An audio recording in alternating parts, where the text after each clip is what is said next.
Kung wala ng ganap ang pagmamahal, ay di na kailangan pang dalawang puso'y magkasama.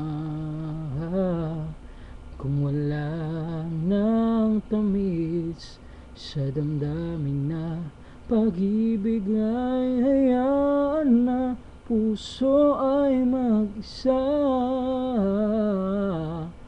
Bakit nga ba iisipin ang sasabihin ng iba, gayong hindi siya ang nagdurusa?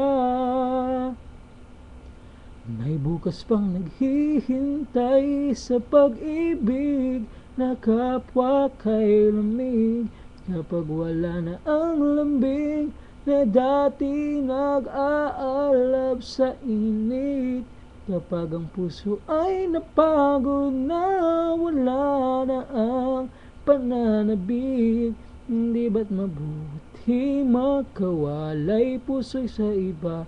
Dapat ialay pagkat wala ng pag-ibig na naghihintay.